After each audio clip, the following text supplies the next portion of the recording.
Hola, muy buenos días, muy buenas tardes y muy buenas noches. Bienvenidos a Puro Vicio y aquí venimos con un programa más dedicado esta vez a Pablo Trapero, un director de 49 años argentino, oriundo de San Justo. Eh, Su trayectoria cinematográfica, a pesar de su corta edad, se podría decir que es relativamente extensa y además quería apuntar que se puede considerar verdaderamente como un autor cinematográfico, pues él ha participado en todos sus proyectos como director, guionista, productor y en repetidas ocasiones como montador.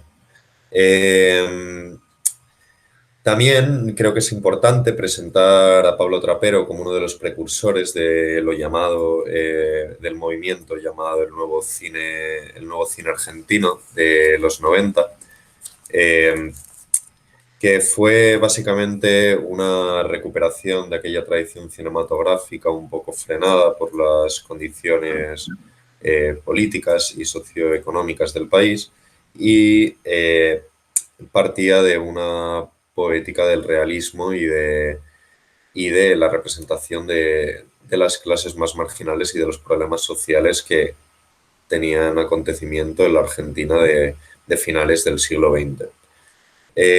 Por mencionar otros directores pertenecientes a esta nueva escuela, a este nuevo principio creativo del cine argentino, serían Israel Adrián Caetano, Bruno Stannaro, Daniel Burnan y Lucrecia Martel.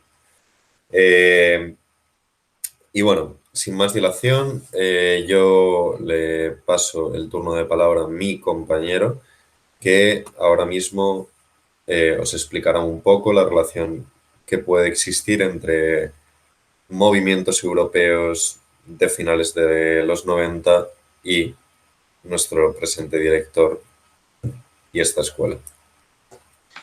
Pues bueno, en el cine de autor quien siempre ha llevado la voz cantante es Europa, ¿no? Por ejemplo, ese nombre de nuevo cine es evidentemente un calco del movimiento en el que incluimos a Coppola, Scorsese y otra serie de directores que no son más que unos directores norteamericanos que quieren incluir en la tradición norteamericana pues ciertas innovaciones del cine europeo. Entonces, evidentemente, por la cronología está claro que influyó el Dogma 95 de, por ejemplo, Thomas Witterberg, Lars von Trier, etcétera, en esta serie de directores. ¿Por qué? Bueno, pues porque está claro que son todos ellos directores de temática social y con una estética realista. ¿Y por qué esto conecta con el Dogma 95? ¿No? Porque quien vea la posterior filmografía de, por ejemplo, von Trier, pues se dará cuenta de que no tiene mucho que ver, ¿no? Bueno, pues porque en sus inicios sí que hay ciertas, sobre todo el afán de volver a una cierta pureza originaria del cine, es decir, eliminar los efectos especiales, grabar con cámara casera, podríamos decir, no maquillar a los actores, en fin, una serie de normas que no se cumplen exactamente en esta serie de directores argentinos. Por ejemplo, no graban con una cámara casera, pero sí que buscan, pues, por ejemplo, poner la cámara donde no se suele poner, con objetos en medio, ¿no? Que no sean tomas tan limpias, que no sea el típico forma de grabar americana. ¿Con qué directores lo relaciono yo? Bueno, pues por ejemplo con Aranoa, con Aristain, ¿no? El director de Martín H., creo que es un director que tiene, podríamos considerar en buena medida el maestro de estos otros directores, o en España, pues aparte de Aranoa, con Iciar Boyaín, creo que también es otra directora que tiene esta serie de ideas. En Europa también estaría Ken Loach, que a su vez yo creo que es un poco el maestro de tanto de Aranoa como de Iciar Boyaín.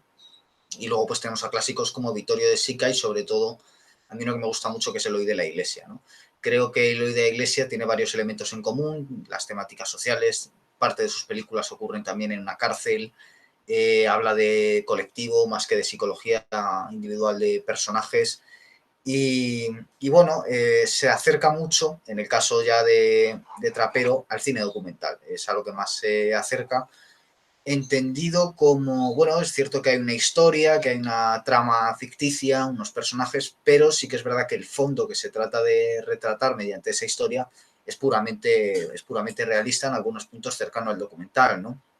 Por hablar de otro argentino, de Ángel Fareta no consideraría el cine de los Lumière, por ejemplo, cine, lo llamaría cinematógrafo.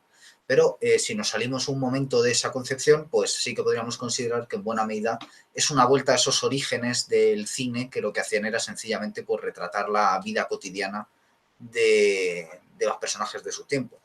¿Y esto cómo se hace? Ya voy terminando. Pues sobre todo a través de la técnica que yo creo que más distingue cinematográficamente a Pablo Trapero, que es el plano secuencia. Es un director que emplea constantemente el plano secuencia, lo cual nos llevaría a hablar precisamente de uno de los teóricos más importantes de la Nouvelle Vague, André Bazin, que en su libro que es el cinema, que es el cine, dice que el cine realista es el cine que no corta la escena, porque cuanto menos se corte la escena, más realidad tiene, es decir, se funde el tiempo de lo que está ocurriendo en la realidad con el tiempo de lo que capta la pantalla. Esto de nuevo está en las antípodas, por ejemplo, de otros directores como Hitchcock en su diálogo con Truffaut, recogido en un libro y posteriormente en un documental, se adhiere a las teorías de Eisenstein, que es otro director que también es realista, solo que desde otro extremo, que precisamente la teoría que tiene es que cuanto más se corte, mejor. Esa es la teoría de Eisenstein, ¿no? Y todos hemos visto, pues, por ejemplo, la escena de las escaleras del acorazado Potemkin, que es un ejemplo de montaje, y todos hemos visto, pues, en las películas de Hitchcock, o yo que sé, posteriormente en directores como Sergio Leone, la eficacia del montaje, ¿no? Frente al plano secuencia. Pero sí que es verdad que, por ejemplo, Cuarón en Roma vuelve a esa idea del plano secuencia como forma de retratar la realidad y de volver a un tiempo pues similar al tiempo en el que transcurre la vida real. Es muy curioso lo que comentas porque yo también me he dado cuenta que uno de los recursos más empleados por todos aquellos directores que iniciaron sus carreras cinematográficas bajo los principios poéticos del dogma, también, aparte de emplear todo este recurso del plano secuencia como un motor de realismo en el imaginario al final que conforma la película, ¿no?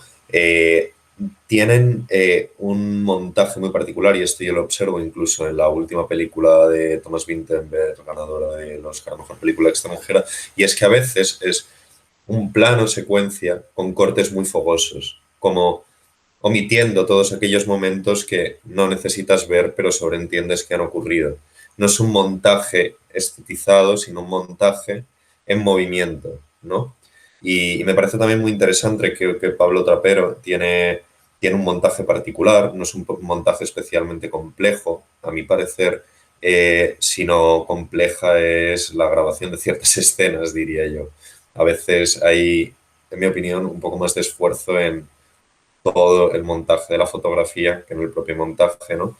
Y esto, como en películas como Carancho, hay un par de planos secuencias bastante extensos, muy adrenalínicos, muy sucios en el fondo también. No están medidos, no da la impresión, obviamente, claro que están medidos y hay todo un trabajo detrás, pero no da la impresión de que estén siguiendo una línea recta. Es como muy caótico y esto sí que impresiona, yo creo, a la hora de ver este resultado.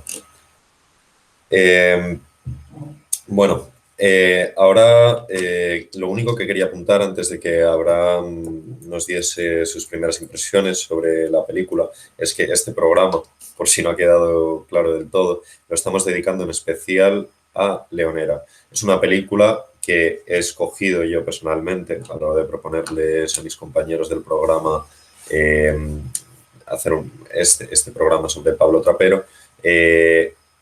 Porque creo que es mi favorita, simplemente. He de decir que no hay un criterio más allá de que a mí me parece una obra muy compacta, muy sólida y con mucha fertilidad en sus imágenes y en su guión. Luego, ¿qué te ha parecido ahora? ¿Cuáles son tus primeras impresiones? Una cosa que yo no entendí muy bien después de ver la película es a qué género pertenece esta película, porque tiene tintes de thriller incluso, ¿no? Pero es un drama y no sé, a veces parece un documental directamente, ¿no? Sí, bueno, yo creo que lo que dices tú de que es un drama en el fondo no deja de ser un drama carcelario, ¿no? Podría decirse. Y bueno, lo que me preguntas de qué me ha parecido, a mí me ha gustado bastante la película. No conocía a Pablo Trapero, pero bueno, es la primera película que veo de él y se nota que es un director que tiene como unas características propias, ¿no? Que él sabe... bueno, de hecho, me vais a permitir compararla con una película porque se me ha parecido mucho la estética. De hecho, la primera escena también podría compararse con una del director también. Hablo de Steve McQueen, que es la película Hunger. Se me parece bastante el tema del uso de la iluminación, por ejemplo, que se acentúa mucho las sombras. Luego, con la primera escena de Shame, la primera escena de esta misma película, se puede comparar, que es la protagonista, ¿no? Que está acostada sobre su propia, bueno, sobre la sangre de a quien acaba de asesinar. Bueno, sobre la sangre, ¿no? De la víctima. Y bueno, en Shame es Michael Fassbender acostado en la cama después de haber hecho también un acto sucio, por así decirlo, ¿no?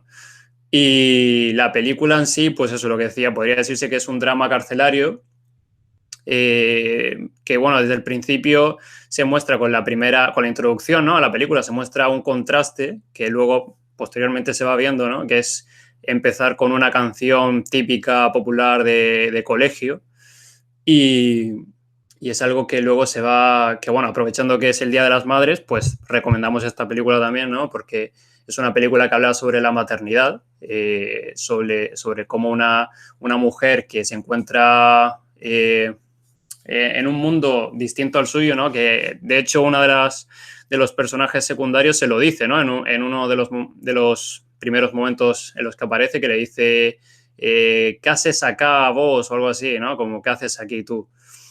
Y es algo que, pues eso, que se va desarrollando y que va con esa duda de si realmente asesinó a ella, de si no, de todo ese misterio que conlleva la trama. Podría decirse eso, que es una película que reúne varios géneros, pero que principalmente es un drama o un melodrama carcelario, ¿no?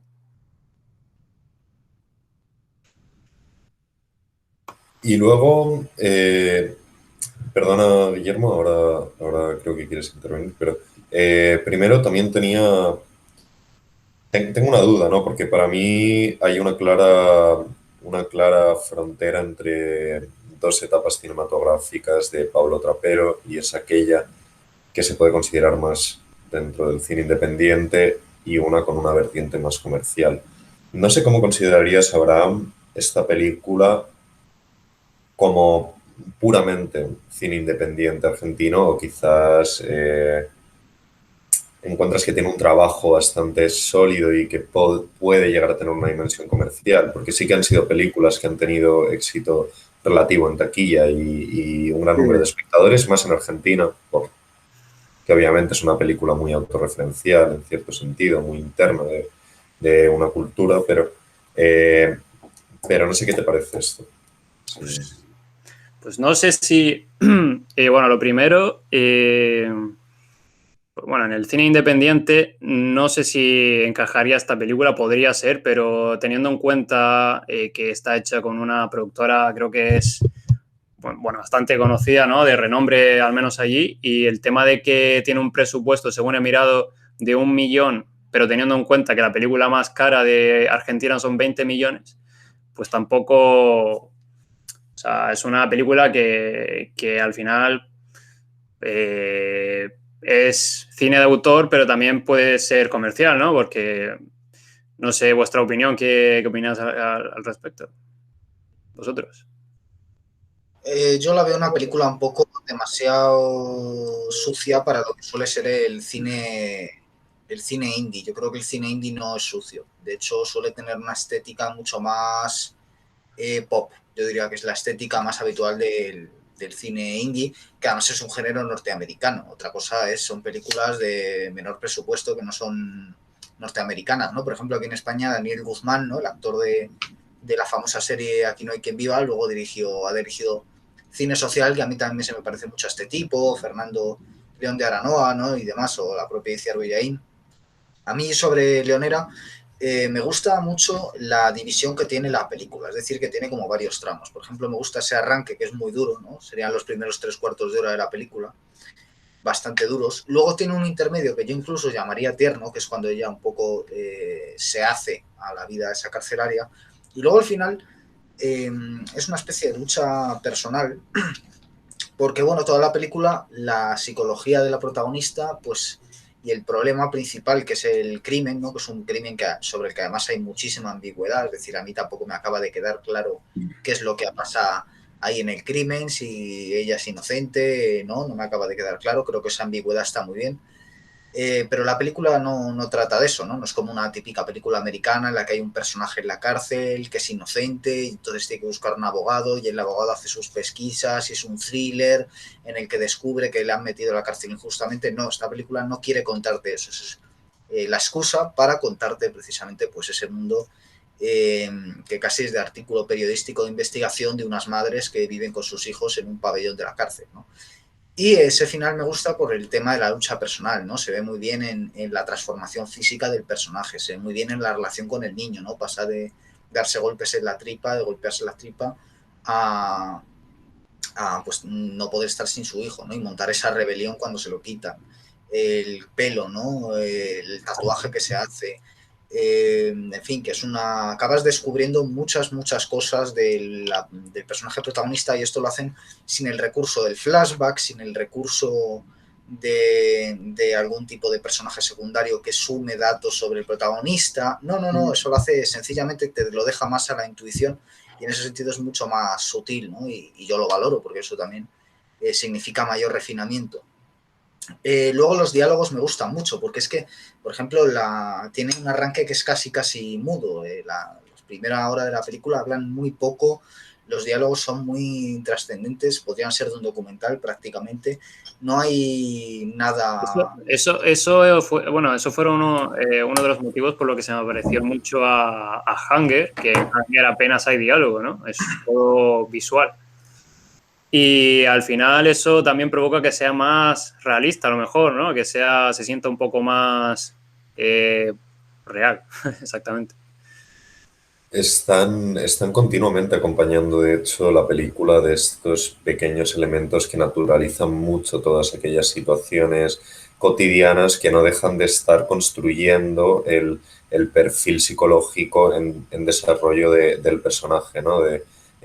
Yo creo que esto es algo clave, ¿no? De pequeñas conversaciones aparentemente irrelevantes para la trama o pequeños sucesos como un intento de acoso sexual el primer día en la ducha de la cárcel, son cosas que no están intrínsecamente ligadas al camino que está recorriendo esta protagonista, pero que a la vez nos muestran en lo que se va a convertir ella. Estos son los motivos al final por los cuales ella sufre una evolución personal, ¿no? Y también quería detallar que si para responder también a tu pregunta, Abraham, de si considero esta película cine independiente o no, creo que el cine Hollywood ha retratado magistralmente a los personajes marginales, pero bien es cierto que como decía Guillermo, este espacio de ambigüedad en el guión en el cual no tenemos muy claro si incluso ella ha matado al tío, nos hace estar dudando constantemente. Es decir, esta persona puede ser mala persona y a pesar de ello comprendemos que hay una evolución, una aceptación de lo sucedido y un intento de realizarse como persona más allá de esto, ¿no?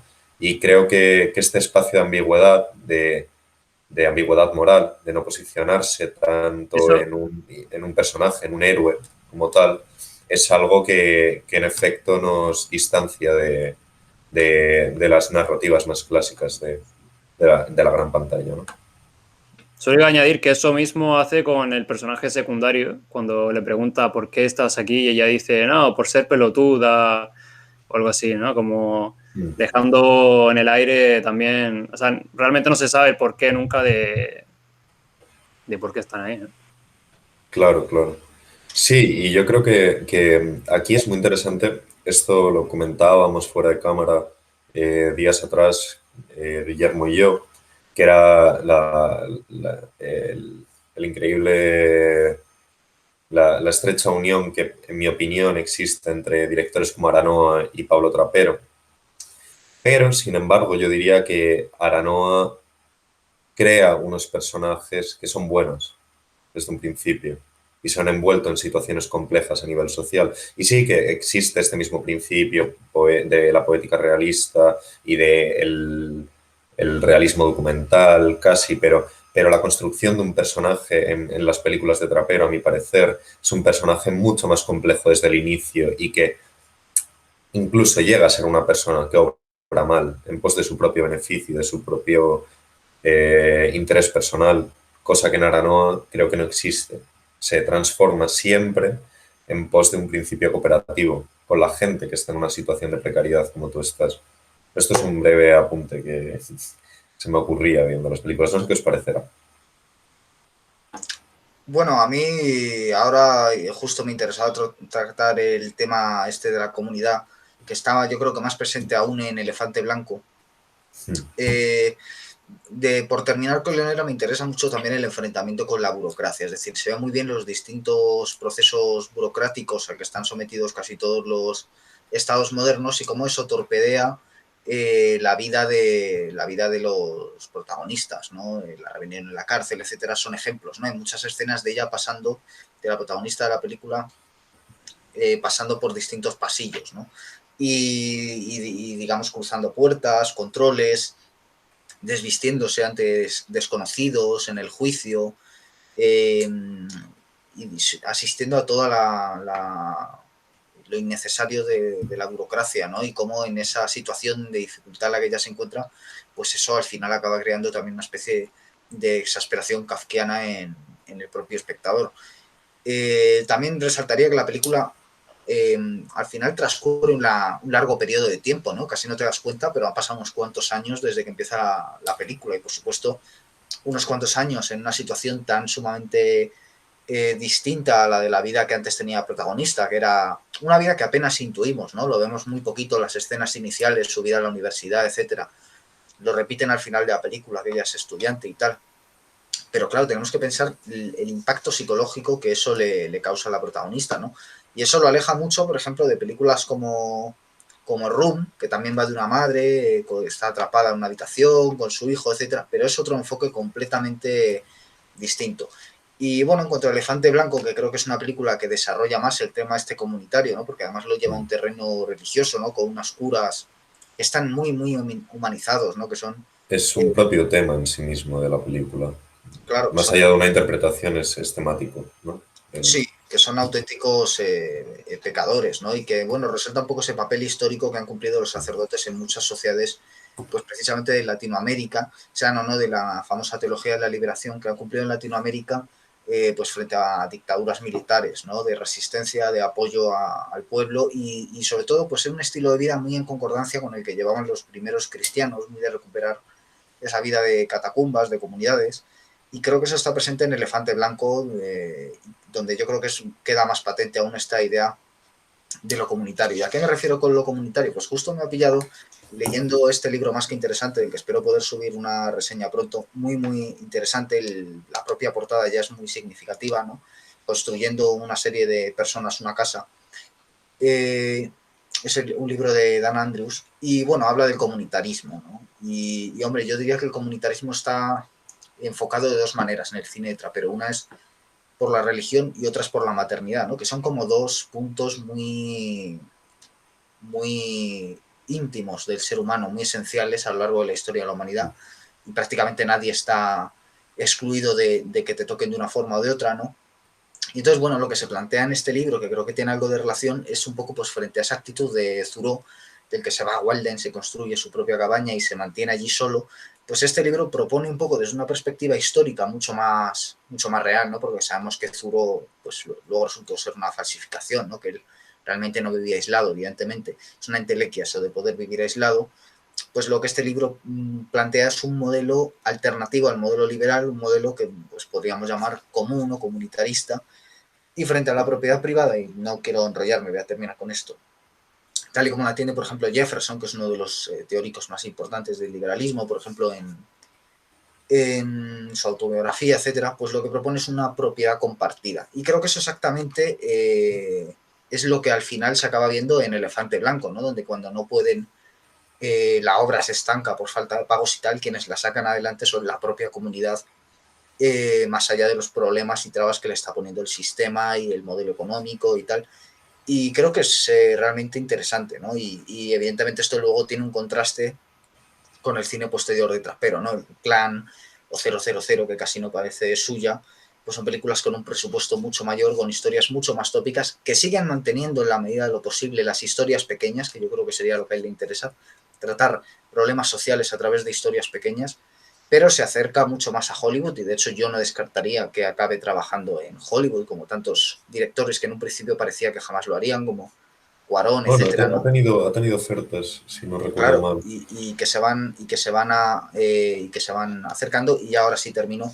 Pues hombre, yo sobre todo lo que lamentaría es que abandonara esas historias pequeñas, porque creo que es donde está su punto fuerte, y ese sí que puede ser una tentación que surja con la proposición de nuevos presupuestos, de guiones que no sean tan personales, que llegue a abandonar esas pequeñas historias, que de alguna forma es lo que ocurre en 000, a pesar de que en la parte que él dirige intenta mantenerlo, pero realmente el guión es tan amplio que sí es reconocible su estilo, y creo que ese sería un problema.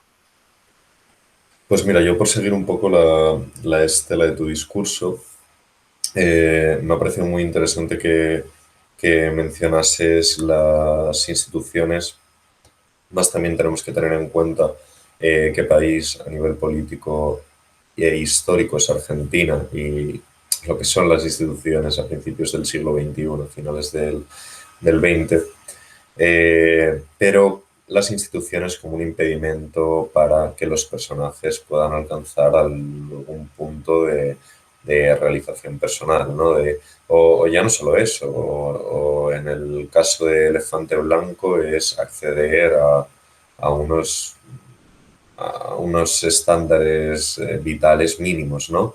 Recuerdo además cómo muestra todo esto Pablo Trapero en Elefante Blanco, y eso a través de breves menciones, como lo del hospital más grande de Latinoamérica, un proyecto del populismo peronista y que quedó en un esqueleto de hormigón gigante donde la juventud de las villas va a fumar droga, ¿no? Y este contraste entre el fracaso institucional, entre el fracaso de un Estado y cómo frente a este fracaso y esta posición de marginalidad hay eh, subgrupos sociales que crean sistemas de colectividad paralelos, dado a que el Estado no garantiza su seguridad, ¿no? No sé también qué os parecerá esto. Completamente. Bueno, No, me parece un punto de vista interesante. Yo es cierto que el tema de la política argentina lo tomo con mucho cuidado porque varía mucho de cada para los que estamos desde fuera, y por eso nos interesa que también, como sabemos que tenemos, gracias a nuestros amigos de la última página, muchos suscriptores argentinos, pues nos interesa de que si nos estáis viendo, por favor, pues nos digáis vuestra opinión también de Pablo Trapero. Seguro que de muchísima información que podéis añadir, ya no solo sobre el contexto histórico, sino sobre cómo veis vosotros también desde dentro del propio director, porque, por ejemplo, muchos directores españoles, como el propio Aranoa, aquí en España, pues, por ejemplo, están politizados en el sentido de que ahí él hizo un documental sobre Podemos, etcétera, o yo que sé, o Almodóvar, o en fin, que en España tenemos también esa relación más íntima con los directores, de conocer pues cuáles son sus preferencias políticas, amarles y odiarles por cosas, criterios extracinematográficos, historietas, pues saber, yo que sé, que los Bardem echaron a la gente de un bar sin pagarles, en fin, esa clase de cosas que le dan otro punto de vista, y también nos interesa que lo añadáis en los comentarios, por favor. sí, bueno, claro, estos directores, sin embargo, Aranoa yo diría que particularmente es un director que a la hora de crear obras de ficción, no ya un documental sobre un partido político, sí que intenta desapegarse de de discursos ideológicos explícitos y crea personajes que en su mayoría ni siquiera tienen un interés político, son gente pobre en su mayoría, ¿no? Gente pobre con un nivel cultural bajo y que provienen de esferas, de estratos sociales bastante marginales. O la prostitución, el paro, en Galicia, bueno. Pero sí, yo creo que es muy interesante que los espectadores que nos estén escuchando puedan opinar también al respecto y que nos den un poco de feedback, ¿no? Con todo esto, que intercambien opiniones con nosotros, porque claro, lo ves desde fuera y es diferente a vivirlo y supongo que a consumir este cine cuando está hablando de la historia de tu país, que es en el fondo lo que creo que de alguna manera u otra Trapero ha hecho con esta carrera cinematográfica. Pues no sé si queréis añadir alguna cosa más.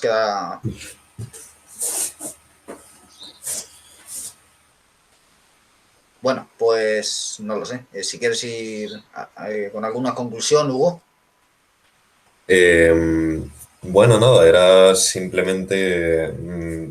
Yo simplemente quería comentar a nuestros espectadores que esta película, a pesar de tener ya cierto tiempo y que nosotros intentamos también mantener un poco nuestro programa en la actualidad, en la novedad y todo esto, está bien que nos podamos dar caprichos de esta manera y sacar a relucir alguna joya que creo son ocultas para la mayoría de los espectadores, al menos en un país como en España, y supongo que fuera de Argentina tampoco se conocerán tanto estas primeras películas de Trapero, más allá del Clan, La Quietud, 00, que sí que han sido películas que han tenido mucho más reconocimiento internacional.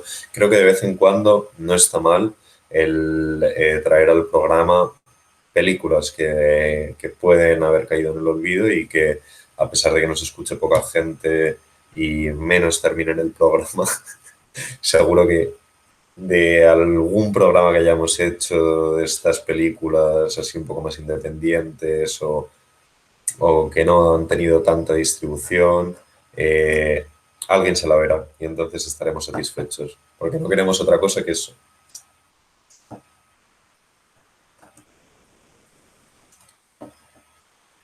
Bueno, pues con esto Igual. llegamos al final del programa. Muchas gracias por su tiempo y su atención y volveremos pronto en Puro Vicio, Cine y Literatura con más programas. Hasta pronto.